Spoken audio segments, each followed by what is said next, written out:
Namaste and welcome to Bhagavad Gita Summit, this very special session with Professor Debashis Chatterjee on timeless leadership sutras from Bhagavad Gita. Welcome Swami Mukundanandji to this very special session.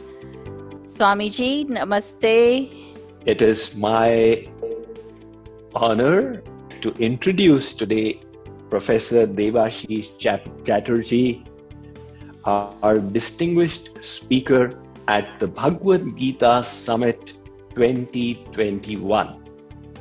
Dr. Chatterjee has been the director of the Indian Institute of Management in Kozhikode, Kerala since 2018. His expertise is in the area of organizational behavior management, leadership, relationship management, and human resources.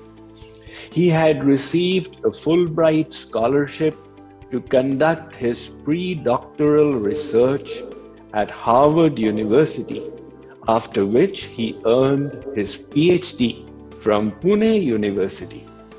Subsequently, Dr. Chatterjee also pursued his postdoctoral research through another Fulbright scholarship at Harvard and MIT. His history as an academic scholar is equally impressive. He served as a faculty member at the prestigious IIM Lucknow and Kolkata. Additionally, he was also a visiting professor at Harvard University's Kennedy School of Government and the dean at the S.P. Jain Center of Management, Singapore. Dr. Chatterjee has authored numerous books and research articles in personal leadership and organizational management. His book on Karma Sutras has drawn a lot of wisdom from the Bhagavad Gita. He has also consulted with innumerable national and international organizations and is considered to be a thought leader. Please join me in welcoming Professor Debashis Chatterjee to the JK Yoga Bhagavad Gita Summit 2021.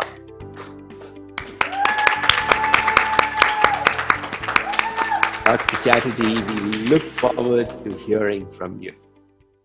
This is a beautiful story from the Mahabharata. As the war ends, the Kurukshetra war ends, and Krishna tells Arjuna to get off from the chariot. And Arjuna says, this is very, very unlike Krishna. First, the driver gets down, opens the door, typically, and then allows the owner to come down. This time around, he says, I'm going to sit inside, you step down. Why is he behaving differently from normal times? Down as he's told, and then as Krishna steps out of the chariot, the entire chariot turns into a ball of fire and it burns into ashes. So Arjuna looks at it in absolute horror, and Krishna says, look, as long as I was sitting there, the enemy ammunition was not killing you. But the moment I stepped down, you can see what happened. So what stepped down is the awareness that is synonymous with life. So once this awareness is gone, there is no life. It is a great honor for me to introduce Dr. Menas Kafatos to you. Dr. Kafatos received his bachelor's degree in physics from Cornell University and his PhD in physics from the Massachusetts Institute of Technology. Then he completed his postdoctoral research at NASA Goddard Space Flight Center, after which he joined George Mason University as a professor of interdisciplinary sciences. He is the founding dean of the Schmidt College of Science and Technology at Chapman University, California, and currently is the Fletcher Jones Endowed Professor of Computational Physics at Chapman University. Please join me in welcoming Dr. Menas C. Kafatos at the Bhagavad Gita Summit.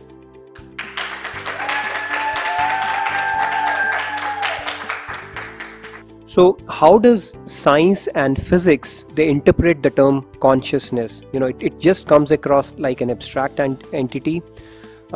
Is it something that can be explained by science? And in other words, how is consciousness related to the world studied by science? And is there a good definition of consciousness in science? Because our material apparatus may not be able to capture it. So just wanted to hear your views on that.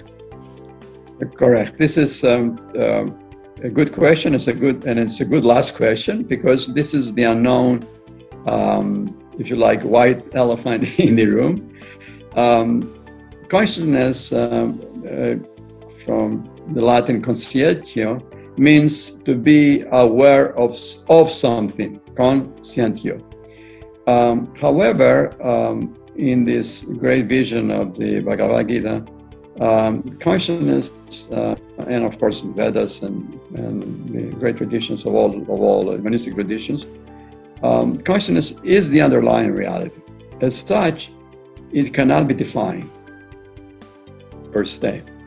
And so I now, looking back at all my years of inquiry, I'm quite happy in many ways, because I say, well, actually this intractable problem is intractable.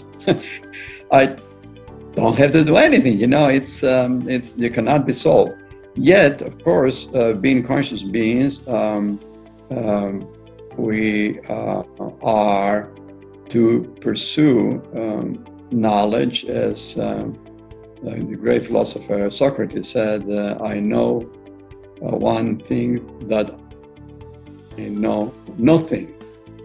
And when we realize that we really, truly speaking, we know nothing, then I believe is the springboard to greater reality. But consciousness is being the underlying reality. I'm strongly believing that cannot be defined, it can only be experienced, and ultimately can only be experienced as the inner light of the self, or Kundalini Shakti, that we experience in the subtle body. So I would add that.